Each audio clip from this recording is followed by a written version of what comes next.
Hi everyone, welcome to another little interview from Fordewin MMA. I'm joined now with a lady that stuck the mark uh, last event, and and her opponent, she knows what we mean. So I'm joined today by this special lady right here, Miss Miranda Maverick. How you doing, Miranda? Welcome. I'm doing really good. Thanks for having me. No, my pleasure.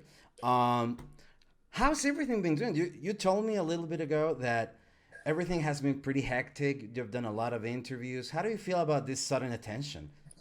I guess I'm used to the attention after most fights, but this time's been a lot more of it, a lot higher volume. So it's just been like hard to take in. Like you kind of want to rest after your fights and stuff, but I feel like I never get a break from school or work, and now on top of it, fitting in interviews and everything else is just I don't know, stressful. Yeah, sounds completely hectic.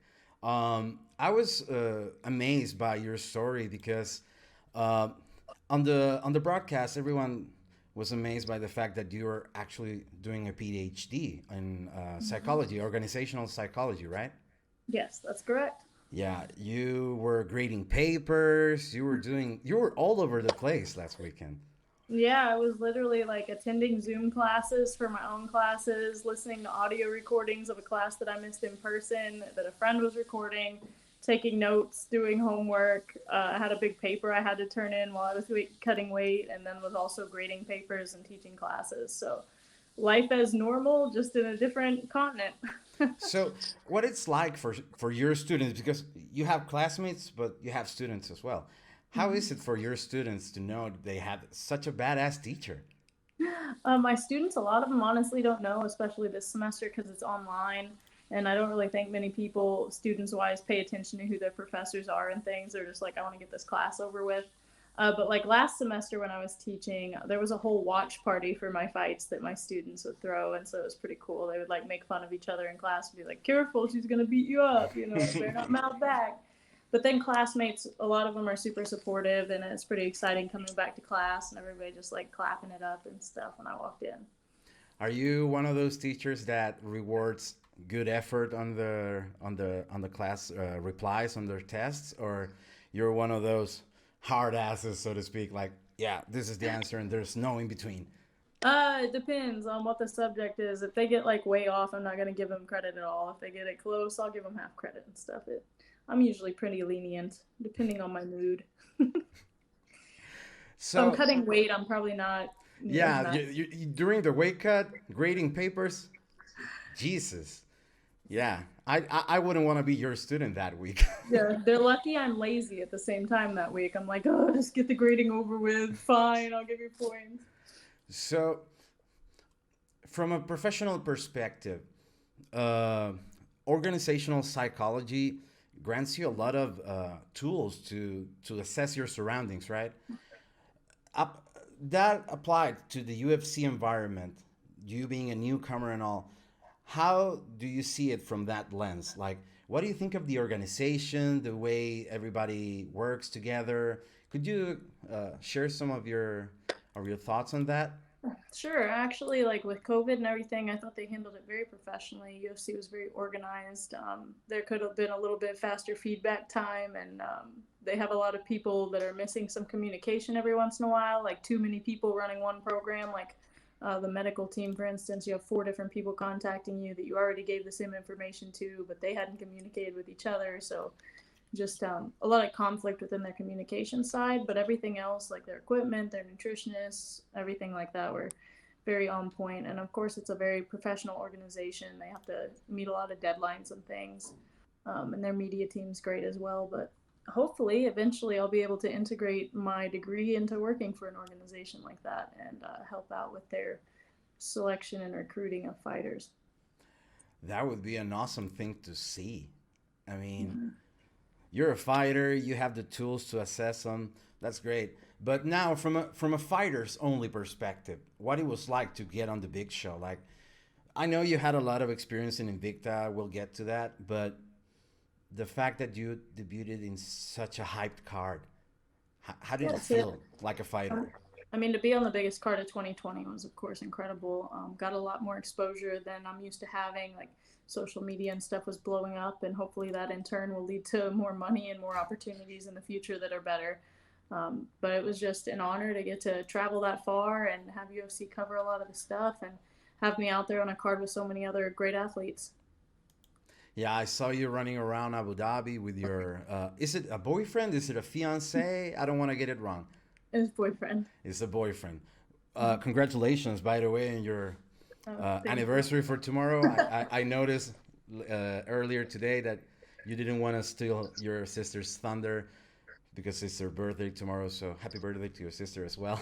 Yeah, thank you. Yeah, but it shows the kind of person you are. So considerate. I want to take She you. messaged me about it, so I can't take the win from her and me being too considerate. Well, brothers, sisters, that's a whole different world, right? Right. How many siblings do you have? I have one brother and one sister, but I'm the oldest. Oh yeah, so you have some tenure over there. That's That's awesome. right. Well, you started training at 16, and the knowledge you have in this discipline, it shows on your record, right? You have six victories by submission in your professional record, 5 as an amateur. How much it affected the jiu-jitsu in your career and in your life in general? A lot. It's kind of what got me involved in MMA. I just grew such a passion for it after just a couple weeks of training jujitsu, and it's such a confidence booster. Like I think every woman should learn at least a base of jujitsu. It's very great for self-defense and handling your own business. Makes you feel strong. I can go against guys that are a lot bigger than me and still beat them from that aspect, to where striking and even wrestling is a lot more based on your size and strength level. Like a guy who doesn't know anything but decides to throw his arm at me might be able to knock me out, to where if we're on the ground and rolling around, like you can be 220 or something and I'll still like break your arm and choke you out in less than a minute. Well, you said broke your arm, and it's inevitable to think about the great Ronda Rousey. Uh, I'm what I read was that your dad saw her on TV, and he was one of the main pushers of you pursuing this career, right? What do you think about Ronda as an athlete, and how did she affected your career? She was the first women's fight I ever watched. So when my dad saw her fighting, we had already watched the UFC for quite a time, but I just thought that men fought. Like I basically just had it in my mind that it was a men's sport. And I know it was her first fight in the UFC, but I can't remember her opponent. I think it was her versus Liz Carmouche. And she went in there and fought, and I was like, whoa, what is this? Like, I had already learned what an armbar was from my dad and, like, just practicing at home. And I was like, women do this? What is this? And he was like, yeah, they do. You could be the best in the world at this. You were raised for this. And I was like, no. Like, I don't want punched in the face. That looks like it hurts. Like, no. And here I am. You know what I mean? It's like he knew the crystal ball ever since then. And it's always the joke. There's like this movie called Rustler's Rhapsody, if anybody knows what it is. And it's like literally a spaghetti Western making fun of spaghetti Westerns, right? And we watched it, and this guy like always knows what's going to happen next. And so there's like this, oh, and like music starts. And so we always do that anytime my dad like makes a prediction, because he's almost like, I would say 90% of the time, right? Whether it be a fight that I get matched up with, or the certain way I'm going to finish, or, you know, even anything about my future. And so it was just funny hearing him say that, and then a couple of years later, me being like, I want to fight. I really want to fight. Like, here it goes. Yeah, perfect name for it. Perfect background for it. Daddy can predict these things. Daddy can predict these things, of course. So, well, ever since your first professional fight, you've always been in a strong promotion. You were in Invicta, and that's an awesome promotion to be. Shannon Knapp did an awesome job with it. And I wanted to know, since you've competed in such a great level, how much did your Invicta experience help in order to adapt to the lights on the UFC and the level that you're going to be exposed from now on? I honestly, I don't want to take anything away from Invicta. I loved Invicta. I love fighting for them. I got to be under the big lights there, have a bigger crowd. This time it was COVID. I didn't even have a crowd. You know what I mean? So the lights really didn't affect me. It's the whole mindset of it's the UFC. It's the biggest, it's the dream. You know, it's the dream every fighter wants to reach, and I reached that dream. So that part is impacting a little bit. But as I've told a lot of people, like, the fact that I've envisioned it from such a young age, like when I was 17 going on 18, I was like, I want to make it there. Like UFC is where my goal was. It wasn't to be good, it wasn't to get close to the top or be recognized. It was get to the UFC and make it as far as I could.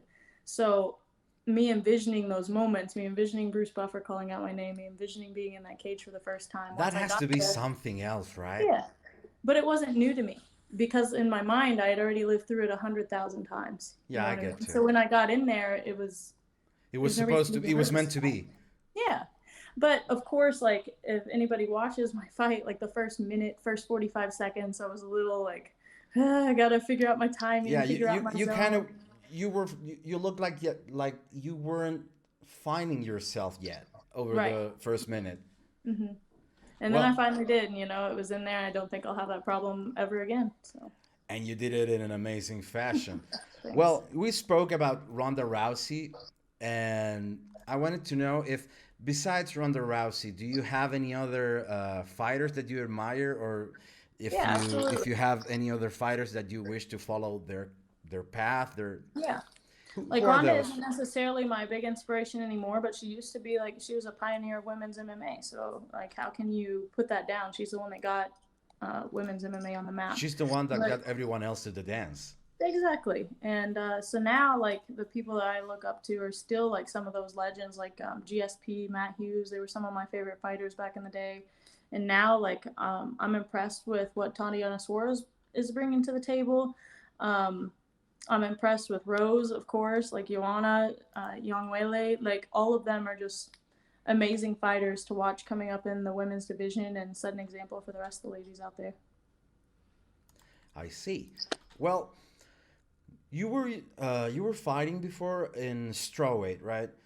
Would I tried 2 fights in strawweight when I first turned pro, and I never made weight. It was more of a maturity thing. Like I didn't realize how much I had grown muscle wise, and so it was a lot harder to make weight. So I officially was never a strawweight, unfortunately. yeah, you were just answering the question I was trying to get to. Like, would you Yeah. consider going back to it? But now I know that it's not on your cards, right? It's just, I mean, 125 is hard enough for me to make, honestly, especially when I'm in good shape. Like, I'm short for my division, but I mean, I'm stockier than most of my division. I have a lot of muscle that I carry around. So it's really hard to make it anything lower than 125. It's kind of where I'm going to stay. Yeah, I see. Well, with your current streak in Invicta and your amazing debut in the UFC, we personally, the staff, we talked about this, the Fordewin staff, we had a big discussion, and we feel like you should fight with somebody in the top 15. Do, do you have any interest in fighting? The name that came up the most was Macy Barber before any I other think names. I just think that's really stupid. I'm not saying I don't want to fight her or that that wouldn't be a bad fight, but from a promotional perspective, the UFC would be very unwise to do that. Like, we're two young up and comers. Why would you want to tear down your young people that are coming up in the division when there's so many other people basically like on their way out, so to speak, or that are older within the top 15? Like, they're going to be out of the sport or talk about retiring within the next couple of fights. I don't know why you'd want to like hurt your younger fighters that are easily promotable. Macy's a promotable girl. I feel like I'm pretty promotable with my story coming into the UFC. Uh, who else? No, there's a lot of like more promotable girls that are coming into the rankings, and to like tear them down by having two young people fight each other just doesn't make sense. Like, even Maria Agapova, like Yeah, she's another one that they started to hype up, and she got beat because they tried to throw her into the fray too quick, And but I want to fight, somebody in the top 15. Yeah, I just think the two young guns maybe wouldn't be the smartest people to put against each other. But if that's the fight that's offered, I'm taking it in a yeah, I heartbeat. see. I totally see your point. Do you have any other names in mind though? Like I coming mean, forward? Montana De La Rosa is the one my dad's put out there that he thinks is gonna be the one.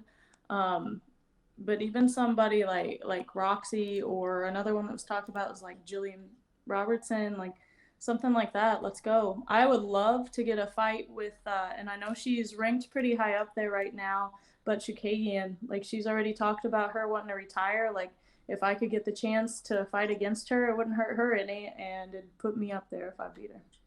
So the blonde fighter, it Mhm. is. Yeah. Well, there's a fight coming soon between Valentina Shevchenko and Jennifer Maia. What do you think of that fight? Who do you think is going to win? I think Shevchenko's going to win, no doubt. I like Jennifer Maia. I saw her fight when I was in Invicta. When I started there, she was the champ, but I don't think she's going to have anything new for Valentina that she hasn't already seen, and I think it's going to be just the speed and strength is going to be outmeasured. And how about that champ status? Is that something that you think about? Because it has become a trend, right? Everybody thinks now it's not enough to be a champ. Now you have to be a double champ, right? It's so I weird. don't know. You It, keep that up that and up. isn't really my mindset. I'm here to make the most of my career, get as high as I can, make money with it, and move on with my life. But I want to be a champion of the world. I want to be able to beat her, and we train every day, training for the champion, not necessarily Valentina, but whoever's at the top. I train to be the best I can be, not to train to beat Joshua, not to train to beat my next opponent, but to train to be the best. So um, the goal isn't necessarily champ. The goal is to just to be the best I can be. Well, um, it has been spoken a lot about who's the goat. Uh, Khabib retired, and now Silva's retiring, and he's having his fight this week. We would love to know your take on this. Who's your goat, your personal goat, and why? Who would be in your top three? I think it changes over time. You have them for every little generation within the fighting. If you put the GOAT from back in 2000 against the GOAT now, the person now would win because of the evolution in the sport. Absolutely. Absolutely, yeah. But mindset wise and personality and the fighting style, everything put together, I think GSP is still, in my mind, um, the best out there. But as far as fighting now, I definitely think Habib's amazing. Anderson Silva made waves in the sport. Like, I don't think there's any one greatest of all time. I think that there's a lot of people who have made huge influences on the sport that are inspirations to people like me coming up.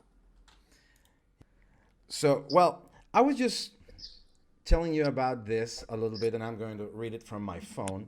Uh, we shared a story yesterday, and we got a few questions from the fans, and I would love to take you for some of them. It was from Chanel. It says, "I noticed scripture throughout your page. How do you serve the Lord well with your fights? How do you feel about that?" I pretty much go in there to represent. I get done with my fights. I give glory to him and like represent my abilities and my potential from what he's granted me abilities for. I don't go in there to just try to win and gain fame. Like it's to represent my morals and my values. And if I can represent my Christianity by being on a bigger platform to where I can show people where my faith has brought me, that helps too. This question is from Danitza. She's from Chile. And she asks, do you consider that being a woman and a fighter in the UFC is an inspiration for girls? What do you think your role is in this concept? From what I hear from other girls and women, I feel like that is the case. If anything, it shows people they can kind of go after what they want to in life and work hard, and you'll usually achieve it. Like, not everybody is meant to be like, if I want to be a basketball player and be the best in the world, I probably won't be because I'm short and I may not be that fast and everything else. But if I work hard for it and do what I can do, at least you can make yourself proud and hopefully inspire others along the way.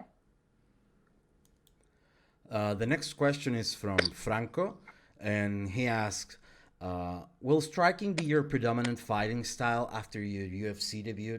We've seen a lot of good striking from you, and he wanted to know what's going on with that, if it's going to prevail or you're going to show some more grappling afterwards. I guess tune in and find out. Ooh, now you see it, It'll, Franco. it'll depend on the opponent, which game plan we have for each person. I still have great grappling. I still have good wrestling. I still have great striking. So I'll be putting it together in future fights and showing everybody what I have in each of those aspects. It's mixed martial arts, not just striking, not ground game. So I see, I see. Next question from my friend Urbano. After the fight, you looked like you had more fight in you, saying, "Give me another one." And well, you said it before, and he's asking you who's next for you, but you already said it. So yeah. go back in the video and check it out. And this is from your friend Justin. It says, the round started as more of a trade off, yet it didn't stop you. Did her striking face you in any way? Not at all. You know, I face strikers in the gym that are guys that are bigger than me and gotten punched in the head harder than any girls ever hit me in a fight. So that didn't phase me at all. I think I was just finally took a minute to get my timing right and my distance and things like that, and finally was able to let loose probably for the first time in my entire career. Finally, just let my hands go and have confidence in what I was doing. Okay, and final question. It says here, UFC debuted, Fight Island, Abu Dhabi, then you got a Dr. TKO with a nasty elbow. How was your experience and what does it mean to you to have such an amazing debut? uh, it means everything, you know. Like I said, kind of after the fight, like that's where I wanted to be. That's where I wanted to make my mark. I'm finally here and I'm ready to keep moving on. Like I was able to show a little bit, but I didn't even want it to be stopped there. I wanted to keep fighting to show more of my skills.